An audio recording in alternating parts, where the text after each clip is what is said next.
Assalamualaikum warahmatullahi wabarakatuh. Berjumpa kembali di channel saya. Apa kabar? Alhamdulillah, baik-baik. Semoga saya doakan Anda selalu dalam kondisi sehat walafiat ya. Jadi di era pandemi seperti ini, kesehatan merupakan salah satu nikmat yang luar biasa. Baiklah, pada video kali ini kita akan membahas salah satu produk halal berkaitan dengan komponen-komponen bahan pangan yang menyebabkan produk pangan menjadi halal atau haram. Kita akan membahas mengenai pengetahuan bahan, terutama produk hewani. Jadi di pasaran banyak sekali produk yang merupakan turunan dari produk hewani. Ya, ada dua produk hewani yang utama.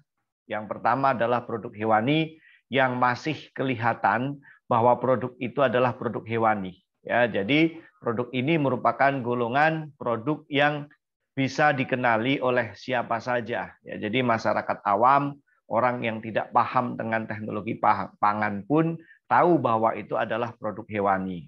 Yang kedua adalah produk hewani yang sudah bertransformasi menjadi produk yang lain.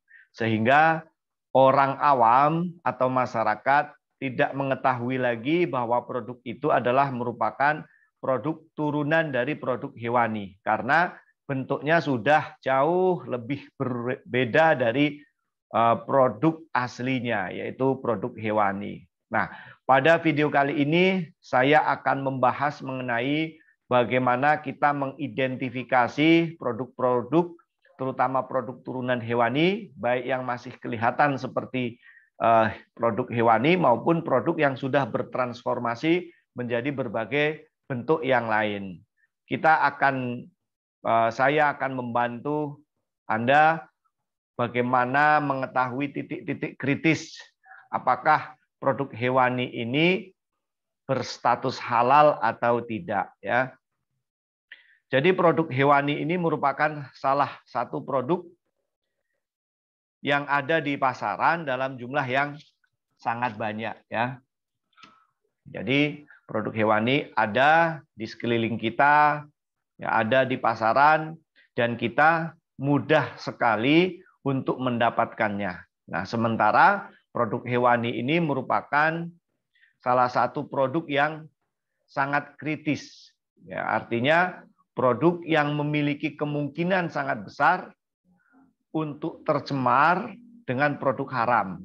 Atau bahkan produk itu sendiri yang sebenarnya merupakan produk yang tidak memiliki status kehalalan. Jadi produk di masyarakat ya, baik itu berupa produk pangan maupun produk obat-obatan atau kosmetik, ini kita bagi menjadi 4 kategori. Nah, kategori yang pertama adalah produk hewani. Nah, inilah yang akan kita bahas detail pada video kali ini ya. Baik itu produk yang masih kelihatan seperti produk hewani maupun produk yang sudah tidak kelihatan ya, yang sudah tidak kelihatan seperti produk hewani. Kemudian golongan yang kedua adalah produk nabati. Ya, produk nabati ini merupakan produk turunan dari tumbuh-tumbuhan. Golongan yang ketiga adalah produk mikrobial. Ini sebenarnya produk mikrobial ini ya merupakan bisa dikatakan ini sebagai produk antara ya. Hewani bukan, nabati juga bukan ya. Produk mikrobial pun nanti akan ada 2 jenis ya. Yang pertama adalah produk mikrobial yang memang memanfaatkan mikrobianya sebagai produk utama, dan kelompok yang kedua adalah produk mikrobial yang hanya memanfaatkan hasil fermentasi. Nah, tapi intinya dua-duanya ini harus memiliki status kehalalan yang sama. Berikutnya adalah produk lain-lain. Jadi yang dimaksud dengan produk lain-lain di sini tidak tergolong dalam kategori produk hewani, kemudian tidak tergolong dalam kategori produk nabati, tidak juga merupakan produk mikrobia. Ya. Nah, salah satu contoh dari produk lain-lain misalnya adalah mineral dari hasil tambang. Nah, ini merupakan produk yang tidak masuk dalam kategori ketiganya. Kemudian ada produk sintetis. Ya, produk sintetis ini adalah produk yang didapatkan dari reaksi kimia. Ya, dari bahan-bahan kimia, hasilnya adalah bahan kimia, ya, maka termasuk dalam kategori produk lain-lain. Kemudian selanjutnya adalah produk campuran. Yang dimaksud dengan produk campuran ini bisa produk yang mengandung unsur hewani, bisa produk yang mengandung unsur tumbuh-tumbuhan, bisa juga produk yang mengandung unsur mikrobia. Nah, yang akan kita bahas lebih spesifik pada pertemuan kali ini, saya akan membahas mengenai bagaimana cara mengidentifikasi atau teknik mengidentifikasi apakah produk-produk hewani ini merupakan produk kritis atau bukan.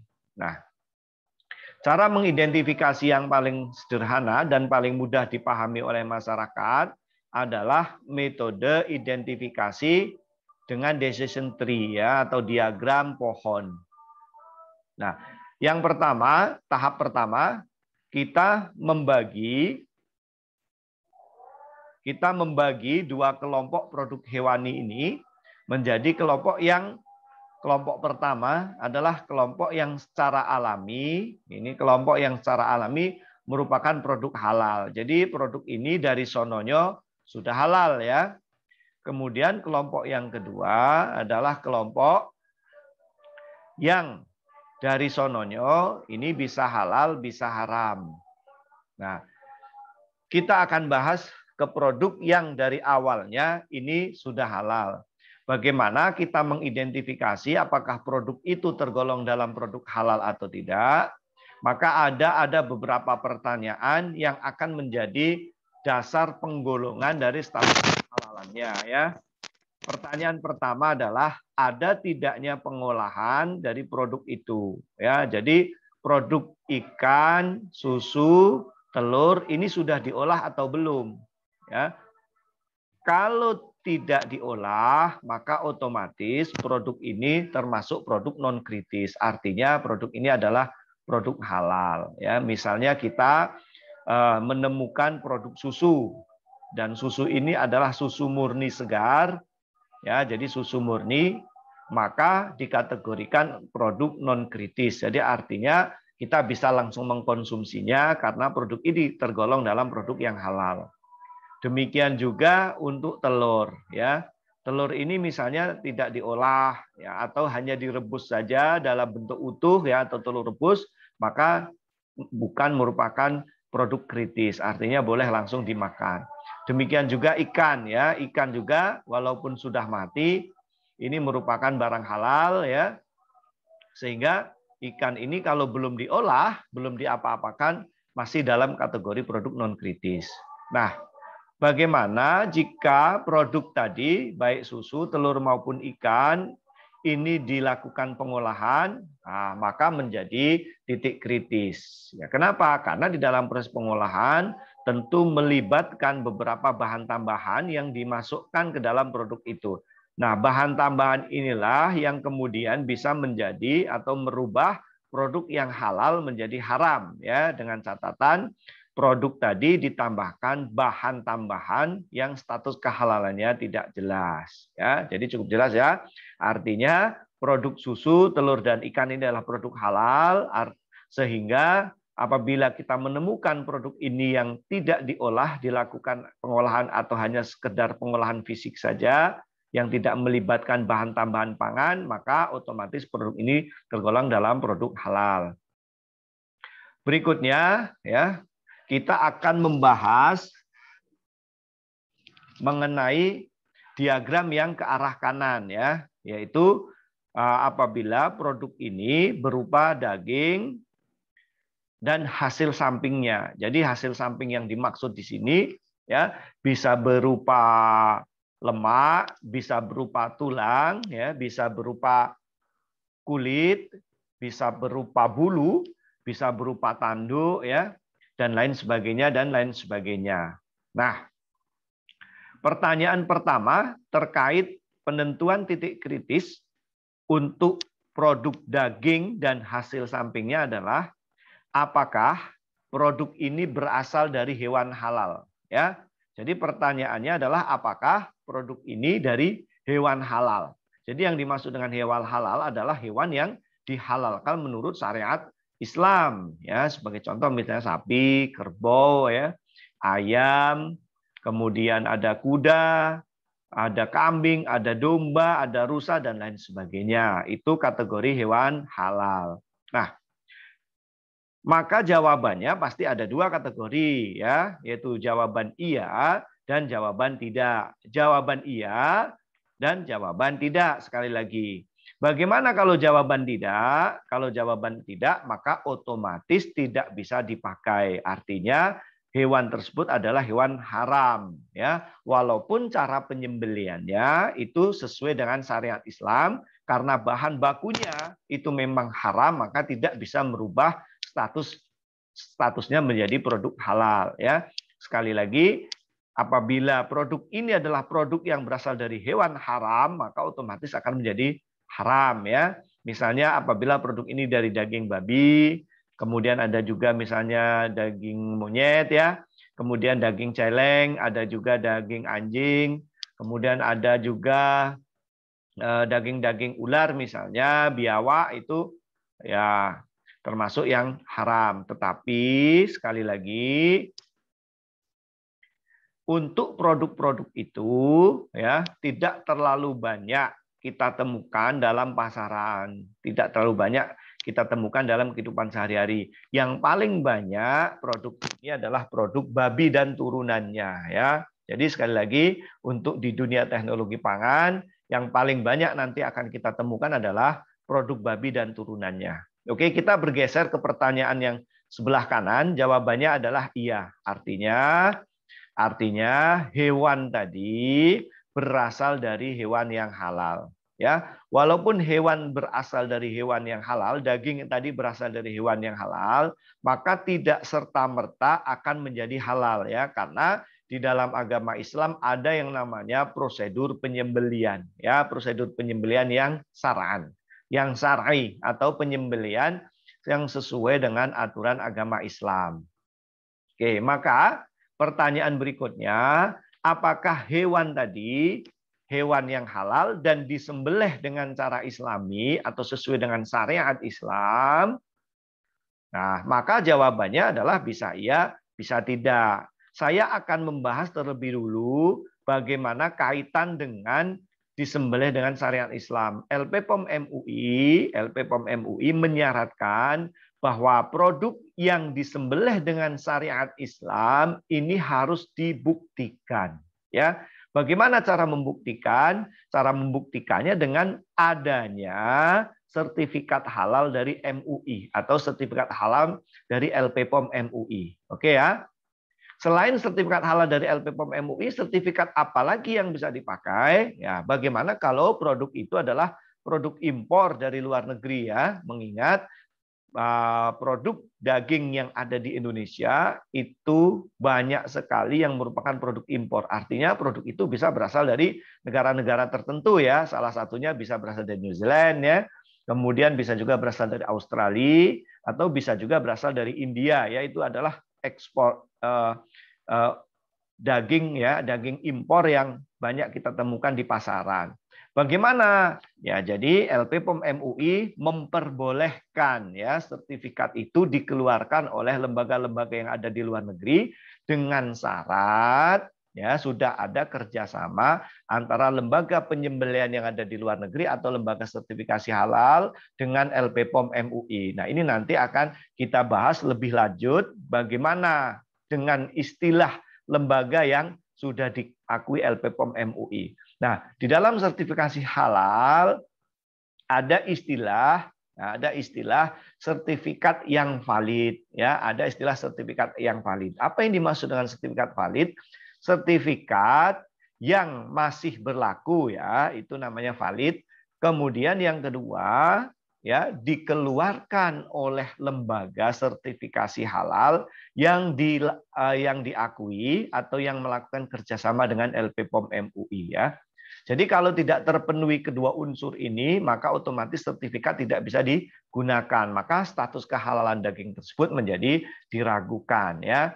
Ya, misalnya megang sertifikat ini ya, daging tadi ada sertifikatnya. Tapi sertifikat tadi tidak dikeluarkan oleh lembaga resmi atau lembaga yang sudah kerjasama dengan LPPOM MUI. Walaupun sertifikat itu adalah sertifikat yang benar, tanggalnya benar, lembaganya benar, eksportirnya benar, tapi tetap tidak bisa dipakai, ya. Jadi harus terpenuhi dua unsur itu. Nah, nanti kita akan bahas beberapa lembaga-lembaga di luar negeri yang diperbolehkan, ya, artinya sertifikat halalnya diakui oleh LPPOM MUI. Nah, apabila jawabannya adalah tidak, maka artinya hewan tadi tidak disembelih dengan syariat Islam. Maka otomatis daging tadi tidak bisa digunakan. Artinya daging tadi tergolong dalam najis, ya, atau kita golongkan dalam bangkai, ya, walaupun itu berasal dari hewan yang halal tapi tidak disembelih dengan cara Islami, maka tergolong bangkai. Akhirnya tidak bisa digunakan. Nah, berikutnya, kalau jawabannya itu iya, ya, jawabannya iya, itu artinya hewan tadi berasal dari hewan halal, kemudian disembelih secara syar'i atau secara syariat Islam, dan dibuktikan dengan sertifikat halal yang valid, maka pertanyaan berikutnya, apakah daging tadi atau produk tadi sudah berubah menjadi bentuk yang lain atau sudah dilakukan pengolahan? Maka kalau produk tadi tidak dilakukan pengolahan lebih lanjut, maka otomatis produk tadi menjadi produk halal atau bisa digunakan dan bukan merupakan titik kritis. Nah, tetapi apabila produk tadi sudah diolah menjadi produk yang lebih lanjut, maka tidak bisa langsung serta-merta kita nyatakan sebagai produk halal. Tentunya karena selama proses pengolahan nanti akan bersentuhan dengan bahan-bahan yang lain, ya. Salah satunya adalah bahan tambahan pangan atau BTP yang ditambahkan ke dalam produk tersebut. Maka status kehalalan itu akan tergantung dengan BTP yang ditambahkan. Walaupun daging tadi sudah halal, tetapi ditambahkan dengan BTP yang status kehalalannya tidak jelas, maka menyebabkan daging ini memiliki status kehalalan yang tidak jelas juga, ya. Artinya tidak boleh digunakan atau harus clear terlebih dahulu bahan-bahan apa saja yang ditambahkan ke dalamnya. Nah, terkait dengan lembaga-lembaga sertifikasi di luar negeri, saya kasih contoh, ya. Misalnya lembaga sertifikasi yang ada di New Zealand, ya, ini di Islamic apa ini namanya, ya, yang ada di New Zealand, ya, lembaga sertifikasi yang ada di New Zealand. Nah, untuk lembaga sertifikasi halal yang ada di luar negeri, LPPOM MUI menggolongkan menjadi 3 jenis sertifikat, ya. Tapi tidak semua sertifikat halal itu bisa dipakai karena kita LPPOM MUI itu melakukan penggolongan berdasarkan 3 jenis sertifikat. Yang pertama adalah ada salt ring. Nah, yang warna merah ini, nah, artinya ini lembaga sertifikat itu boleh mengeluarkan sertifikat penyembelian. Nah, kemudian ada raw material atau bahan baku, ya, ini yang untuk raw material atau bahan baku yang berwarna biru. Ini artinya lembaga sertifikat tersebut boleh mengeluarkan sertifikat untuk raw material. Nah, berikutnya yang warna hijau ini adalah flavor, ya. Nah, untuk flavor kita kategorikan tersendiri karena produk flavor ini merupakan produk yang sangat kritis dan banyak campurannya, ya. Boleh campuran itu dapat berasal dari hewan, ya, produk-produk hewani, bisa juga berasal dari turunan-turunan alkohol atau alkohol itu sendiri yang dicampurkan ke dalamnya. Ini menjadi perhatian khusus, ya. Dan satu jenis flavor itu bisa mengandung lebih dari 100, ya, 100 bahan yang ada di dalamnya, sehingga untuk flavor itu kita dikategorikan sertifikat sendiri, ya. Nah, jadi ini contohnya ada 3 lembaga sertifikat. Ini ada di New Zealand, kemudian ada di Sri Lanka, ya, kemudian yang satunya ada di Australia. Ya, ini juga berbeda-beda. Ini sertifikat untuk yang apa ini? Yang ada di Sri Lanka, ya, MAC, ya. Ini hanya bisa mengeluarkan sertifikat raw material.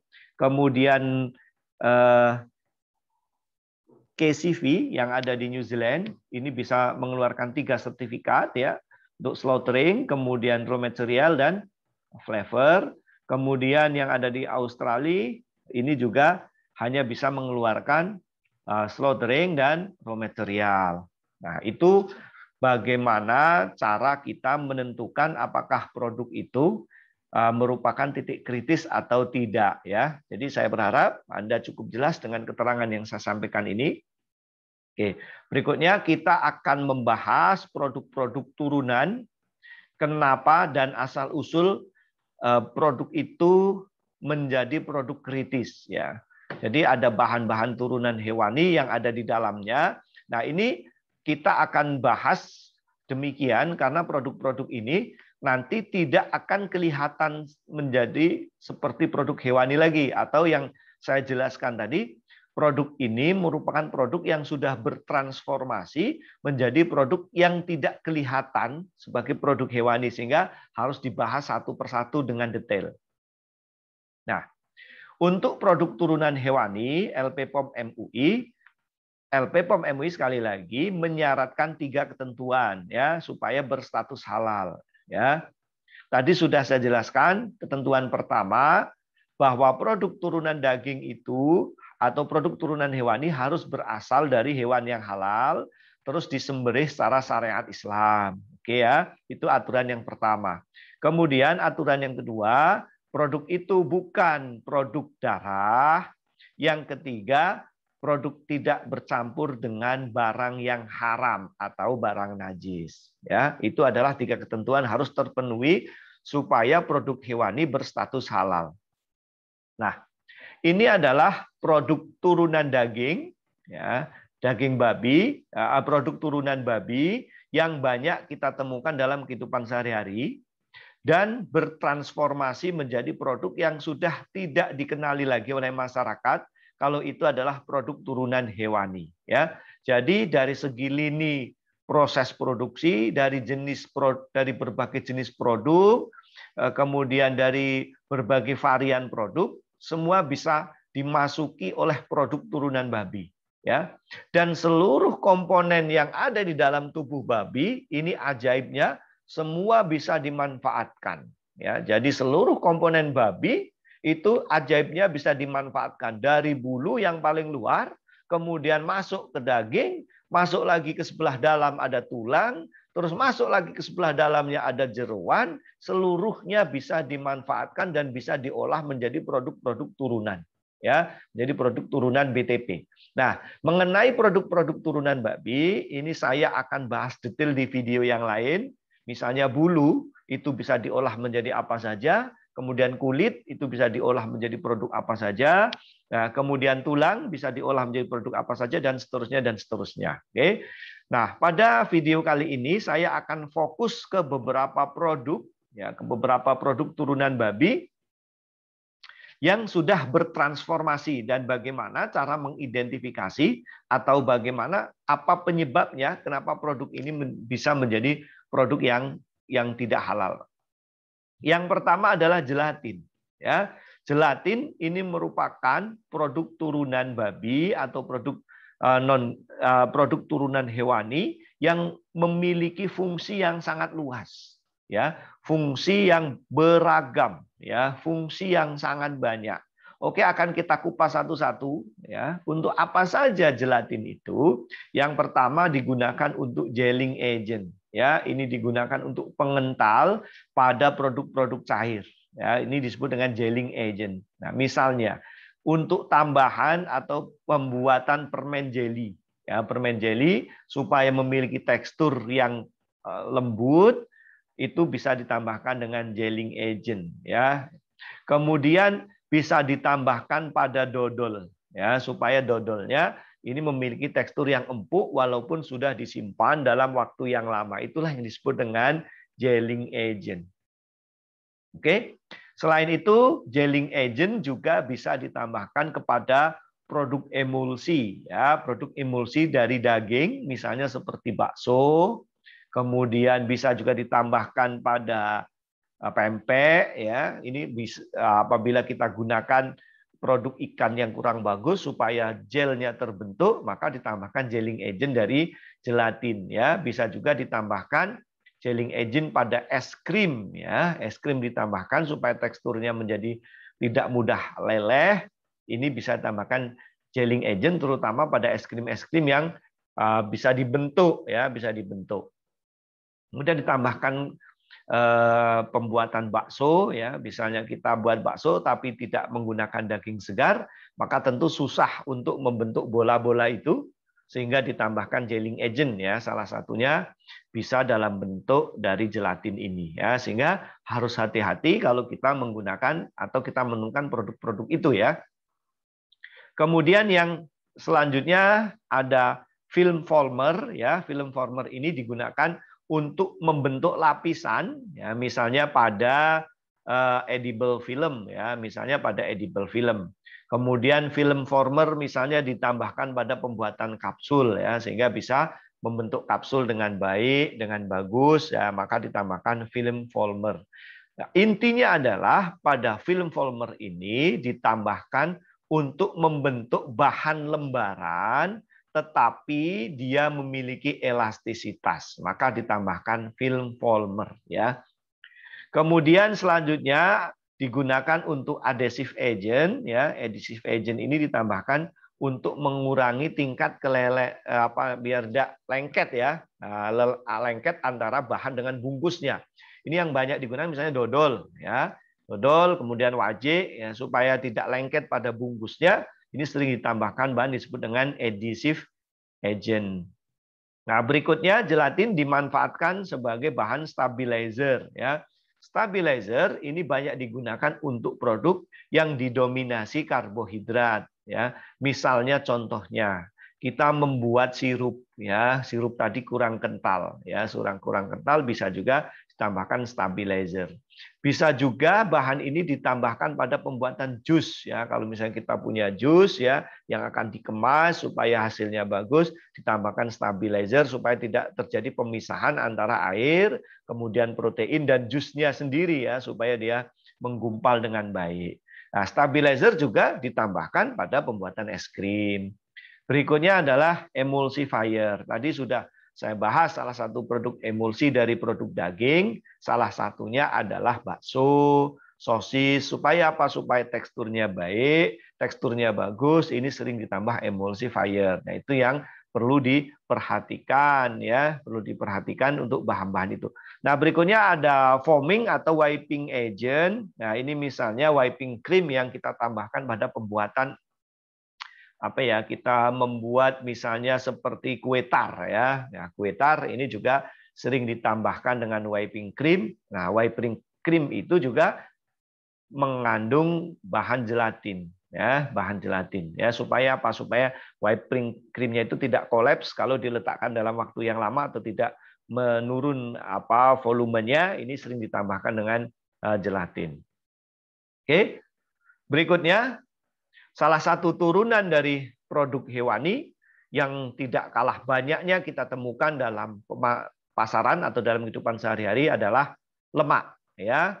Jadi lemak dari hewani itu banyak diolah menjadi berbagai produk turunan. Oke, kita akan bahas satu persatu turunan lemak apa saja yang kita temukan dalam pasaran. Yang pertama adalah gliserol atau gliserin ya. Gliserol atau gliserin ini memiliki kode E422 ya. Sekali lagi gliserol ini memiliki kode E422. Untuk apa gliserol ini? Yang pertama digunakan untuk pelarut flavor ya. Jadi flavor atau pasta yang sering banyak kita temukan dalam pembuatan kue ya. Misalnya ada pasta pandan ya. Itu termasuk bagian dari flavor. Ada juga pasta atau flavor untuk rasa durian ya, misalnya rasa stroberi. Nah, itu sering ditambahkan gliserin yang berbahan baku dari lemak hewani sebagai pelarut. Nah, berikutnya gliserin atau gliserol juga ditambahkan sebagai humektan. Humektan ini adalah merupakan BTP atau BTM yang ditambahkan untuk menjaga kelembapan. Jadi produk tadi kelihatan mengkilat ya, berair. tapi sebenarnya tidak basah ya. Ini biasanya kita temukan pada IMF atau Intermediate Moisture Food, ya, misalnya pada wajik. Nah, ini kita tambahkan kemudian pada dodol ya, sehingga dodol tadi memiliki permukaan yang baik dan bagus dan mengkilat. Ini sering kita tambahkan dengan produk yang namanya gliserol. Nah, berikutnya ada asam lemak dan turunannya dengan kode E430 ya sampai E436. Jadi ada 6 jenis dari turunan asam lemak yang beregistrasi, yaitu E430 sampai E436. Nah, untuk asam lemak dan turunannya banyak digunakan di dalam produk sebagai pengemulsi atau kita sebut sebagai emulsifier, kemudian penyetabil, dan anti busa ya. Emulsifier ini kalau misalnya dari gurungan asam lemak biasanya ditambahkan pada misalnya seperti pada pembuatan es krim ya, kemudian ditambahkan juga pada pembuatan susu kental manis ya. Demikian juga penstabil ya, penstabil juga seperti itu. Nah, pengemulsi juga banyak digunakan sebagai tambahan pada pembuatan margarin, mentega, ini juga memerlukan emulsifier. Kemudian banyak juga ditambahkan sekarang ada produk santan instan ya atau santan kemasan yang kita tidak perlu memeras, kita tinggal beli saja kemasan, itu juga di dalamnya mengandung senyawa yang disebut dengan emulsifier. Nah, ini bisa berasal dari asam lemak dan turunannya. Berikutnya, nomor 3 yang merupakan turunan lemak adalah garam atau ester asam lemak yang diregistrasi dengan kode E470 sampai E495 ya. Jadi ada banyak produk ini ya, hampir 30 ini, sekitar 25 produk ya, karena registrasi dari 70 sampai 95 yang digunakan sebagai pengemulsi ya, kemudian penyetabil, pengental, dan sebagainya. Nanti kita akan bahas satu-satu kode-kode dari angka 470 sampai 495 dengan kode E sebagai emulsifier. Nah, berikutnya adalah magnesium stearat. Nah, jadi kelihatan dari stearatnya ini, kalau ini merupakan turunan dari produk hewani. Tapi sebenarnya ada juga stearat yang berasal dari produk nabati, yang berasal dari kelapa sawit ya, dari CPO. Nah, bahan ini atau magnesium stearat ini di dalam teknologi pangan sering ditambahkan sebagai anti kempal.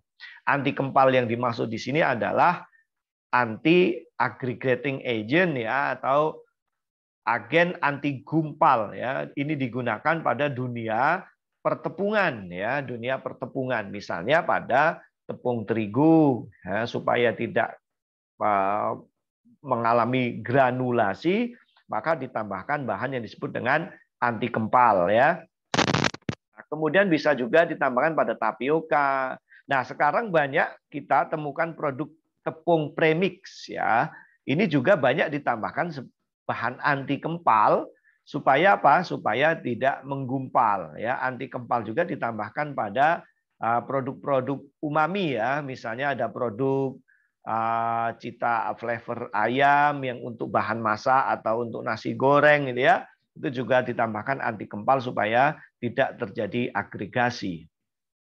Nah, kemudian ada chicken fat dan beef fat, artinya lemak dari ayam, dan ada produk dari lemak sapi yang sengaja dipisahkan dari ayam atau sapi. Nah, ini paling banyak digunakan sebagai bahan seasoning atau flavor. Nah, seasoning yang saya maksud misalnya contohnya seasoning pada mie instan, itu juga seasoning. Sekarang banyak juga bumbu-bumbu instan ya, seperti misalnya bumbu untuk pembuatan nasi goreng rasa ayam ya, ada nasi goreng rasa sapi. Nah, rasa ayam dan sapi itu bisa berasal dari lemak ayam dan lemak sapi yang sengaja dipisahkan sebagai bahan campuran untuk pembuatan bumbu seasoning dan flavor. Nah, itu adalah produk turunan lemak yang banyak kita temukan dalam kehidupan sehari-hari.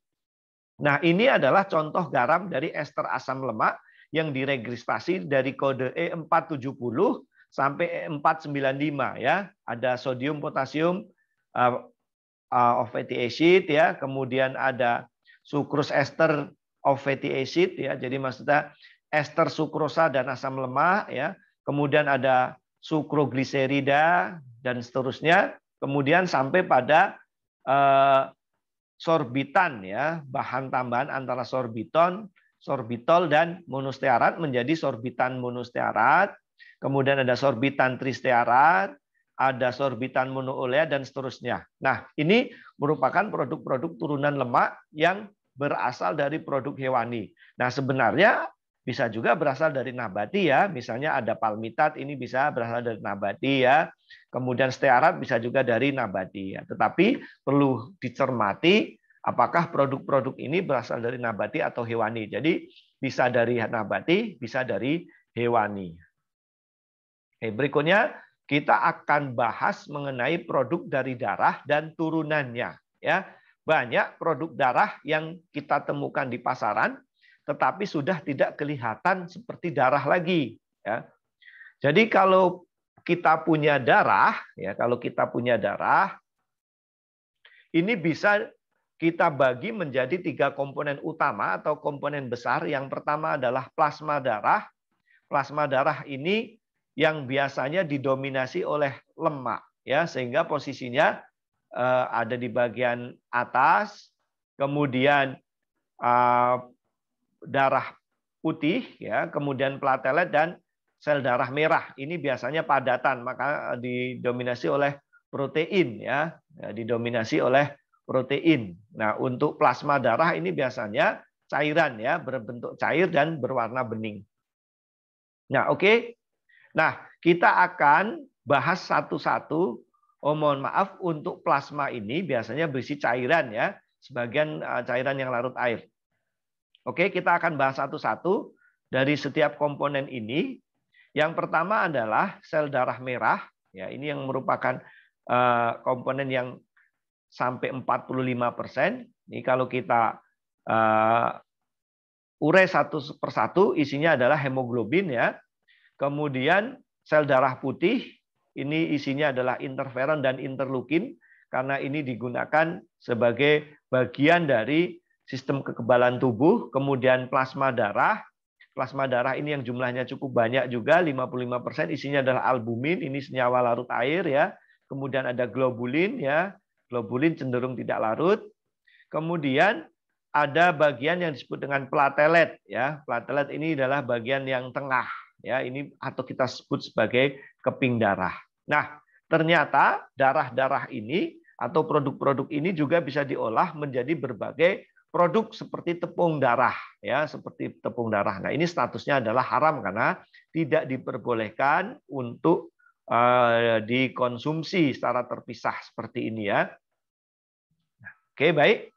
Nah, darah yang kemudian diolah menjadi tepung darah, ini banyak juga ditemukan pada produk pangan. Untuk apa saja ya darah digunakan untuk pembentukan gel pada produk daging. Ini digunakan sebagai pengganti gelatin ya, sebagai pengganti gelatin, atau pada saat kita membuat produk, misalnya kita akan membuat bakso, tetapi baksonya tidak menggunakan daging segar ya, artinya daging tadi memiliki kemampuan membentuk gel yang tidak bagus, nah sehingga ditambahkan darah sebagai pembentuk gel. Berikutnya digunakan sebagai pengganti tepung gandum pada pembuatan roti ya. Jadi pada pembuatan roti tambahan tepung gandum diganti dengan menggunakan tepung darah.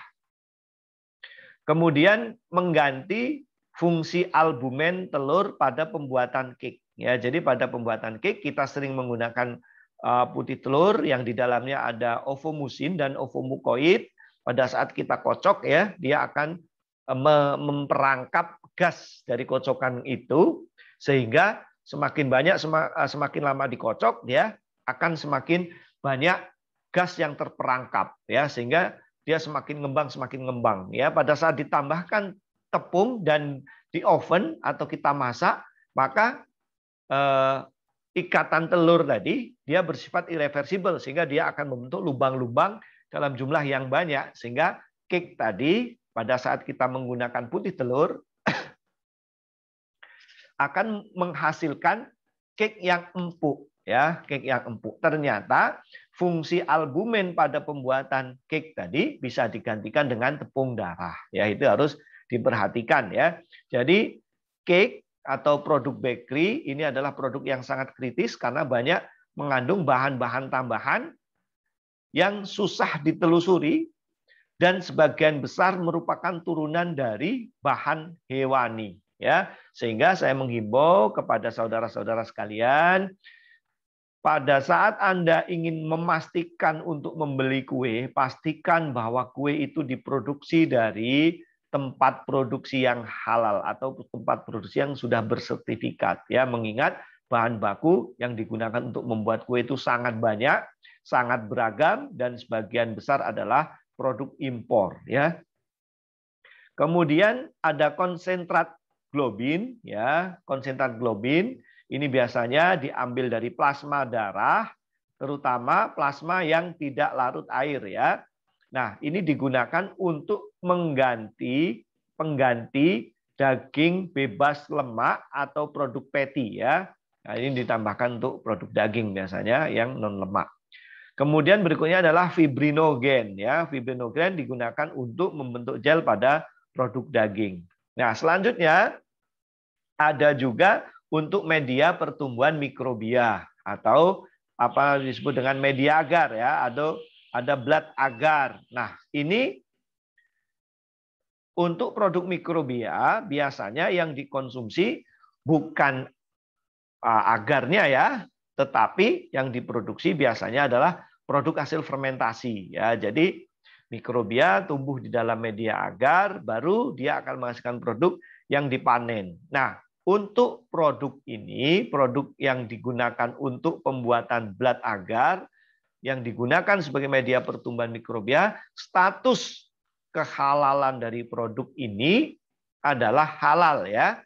Karena apa? Karena pertumbuhan mikrobia hanya dipersyaratkan tidak berasal dari daging babi ya, tidak berasal dari daging babi. Nah, apabila berasal dari daging sapi dan sapi itu tidak disembelih menurut syariat Islam, maka hanya dipersyaratkan pencucian ya, pencucian dengan pencuci ya, misalnya kita ada salah satu tahap pencucian dengan menggunakan air 2 kolah atau ya, atau produk atau bahan lain yang setara dengan air 2 kolah ya. Jadi tidak dikategorikan ke dalam produk haram selama ada proses pencucian dengan menggunakan air atau produk yang disetarakan dengan air dengan banyak 2 kolah ya, atau sekitar 270 liter. Berikutnya ini juga produk hewani tapi berasal dari bulu ya, berasal dari bulu atau berasal dari rambut ya. Ini biasanya dihidrolisis lebih lanjut menghasilkan asam amino sistein dan fenilalanin ya. Ini merupakan asam amino yang mengandung sulfur yang banyak ditemukan pada bulu ya, termasuk pada rambut manusia ya. Kemudian di luar negeri juga ada juga asam amino ini, sistein dan fenilalanin ini diekstrak dari rambut manusia. Ini juga status kehalalannya tidak diperbolehkan. Nah, untuk asam amino sistein dan fenilalanin ini banyak digunakan untuk campuran pembuatan flavor. Nah, ada lagi flavor lagi, ada lagi pengembang roti lagi ya, atau bread improver. Sehingga sekali lagi produk flavor dan produk roti ini adalah produk yang sangat kritis ya. Karena apa? Karena banyak sekali menggunakan bahan yang merupakan turunan dari produk hewani. Ini ya flavor. Ini berasal dari asam amino, sistein dan sistein yang bisa diekstrak dari bulu, ya, diekstrak dari bulu. Nah, berikutnya fenilalanin ini juga digunakan sebagai bahan baku untuk pembuatan aspartam, ya. Aspartam ini digunakan untuk pemanis buatan, ya, untuk pemanis buatan. Pemanis buatan itu yang banyak di Indonesia, salah satunya adalah ada aspartam, ada sakarin, ada siklamat, gitu ya. Kalau aspartam ini tidak dimasukkan ke dalam positive list karena bisa disintetis dari fenilalanin. Nah, fenilalanin ini bisa berasal dari hasil ekstrak dari rambut atau hewan. Nah, berikutnya bulu atau rambut hewan digunakan sebagai kuas untuk mengoles roti ya. Kuas yang digunakan untuk mengoles roti itu kita gunakan biasanya digunakan kuas yang lembut ya. Kalau kuasnya tidak lembut nanti rotinya tidak bagus ya. Maka dari itu sering digunakan kuas yang berasal dari bulu. Ya, kuas yang berasal dari bulu. Ternyata kuas tidak hanya digunakan untuk mengoles roti saja, tetapi digunakan untuk oles-oles wajah. Ini biasanya untuk ibu-ibu dan remaja. Nah, pada kesempatan kali ini saya menghimbau kepada ibu-ibu dan remaja yang biasa menggunakan kuas untuk oles-oles, pastikan bahwa kuas yang digunakan untuk oles itu bukan berasal dari babi. Ya, berasal dari babi. Kenapa? Karena kalau berasal dari babi, maka kita harus disertu ya untuk sholat ya, untuk beribadah harus disertu terlebih dahulu. Sementara kita menggunakan kuas itu berulang-ulang. Ya, maka salah satu penyebab kenapa doa kita sering tidak terkabul bisa jadi karena Anda tidak teliti menggunakan kuas. Oke, setelah Anda mendengar keterangan dari saya, ceklah kuas yang digunakan untuk blush on misalnya atau untuk yang lain. Pastikan bahwa kuas yang digunakan adalah kuas yang halal. Oke, berikutnya salah satu produk yang juga sangat penting di dalam kehidupan sehari-hari adalah susu. Ya. Oke, sebelum kita bahas lebih lanjut, saya akan menjelaskan susu ya banyak diolah menjadi keju. Ya, keju ini merupakan produk turunan susu yang paling disukai oleh masyarakat. Nah, perubahan dari susu menjadi keju ini sering ditambahkan penggumpal. Ya, penggumpal itu bisa penggumpal asam, bisa penggumpal non asam. Ya, penggumpal non asam yang paling baik digunakan adalah enzim Rennet.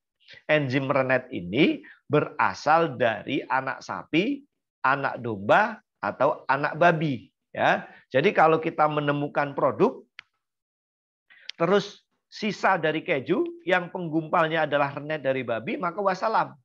Kenapa wassalam? Karena seluruh produk turunan ke bawahnya otomatis akan menjadi produk haram. Nah, itulah yang saya sebut dengan wassalam. Ya, wassalamualaikum warahmatullahi wabarakatuh. Ya, artinya tidak boleh digunakan lagi. Ya, sementara kita nanti akan banyak sekali mengenal produk samping dari keju. Oke ya. Nah, pada saat kita mengolah dari susu menjadi keju yang sudah digumpalkan, maka otomatis protein tadi akan menggumpal terus kita pisahkan, terus diolah menjadi keju. Bagaimana dengan airnya? Ternyata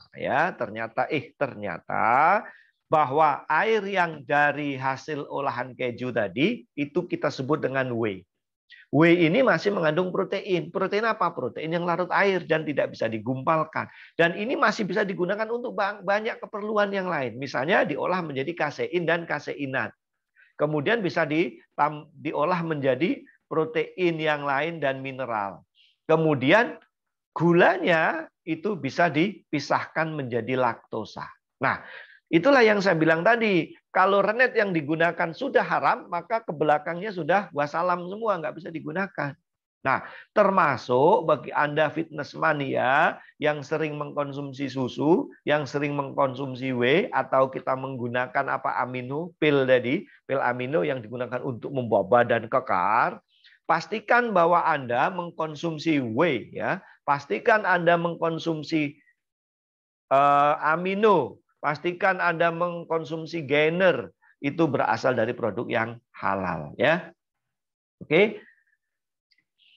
Berikutnya kita akan membahas mengenai telur ya. Tadi kan ada ikan, ada telur, ada ayam dan sapi, ada susu. Nah, kita akan ke telur. Telur ini seolah-olah memang barang halal ya. Tetapi sekali lagi, kalau telur ini kemudian diolah menjadi produk turunan yang lain, salah satunya adalah tepung telur. Nah, kalau kita temui produk tepung telur, tentu tidak serta-merta bahwa produk ini akan menjadi produk halal. Nah, ternyata pada proses pembuatan tepung telur sering ditambahkan glukooksidase. Ya, ini merupakan enzim yang digunakan untuk mencegah browning supaya tepung telur tetap putih ya. Jadi walaupun tepung telur tidak serta-merta kemudian menjadi produk halal ya. Karena di dalam beberapa teknologi antioksidan atau anti browning yang ditambahkan pada pembuatan tepung telur itu berasal dari enzim glukooksidase, sehingga status kehalalan enzim ini harus jelas terlebih dahulu supaya tepung telur bisa digunakan. Nah, kemudian ada produk olahan ikan ya, seperti daging ikan, daging bakso, pempek dan seterusnya. Nah, itu yang menjadi titik kritis adalah bahan tambahan yang lain ya, karena ikan, udang itu dari sononya itu sudah halal ya. Kemudian misalnya ada juga abon ya, kemudian ada nugget dan seterusnya ya. Nah, jadi sekali lagi banyak sekali produk hewani yang kita temukan dalam kehidupan kita sehari-hari yang status kehalalannya belum jelas. Sehingga kita harus sangat berhati-hati di dalam memilih produk pangan yang kita konsumsi ya. Jadi kita harus mengkonsumsi makanan yang tidak hanya makanan yang sehat, tetapi halal itu menjadi penting ya. Kenapa? Karena sebagian produk pangan yang kita konsumsi akan menjadi daging kita. Ya, jadi kalau kita mengkonsumsi produk dari produk yang haram, sudah barang tentu nanti akan menghasilkan produk yang kurang baik ya, sehingga salah satu efek negatifnya pada saat kita berdoa, tentu doa kita akan semakin susah terkabul. Nah, tadi sudah saya jelaskan mengenai bagaimana kita mendeteksi titik kritis dari setiap produk ya, dari setiap produk yang kita temukan, dari bahan-bahan baku yang digunakan untuk mengolah berbagai produk pangan.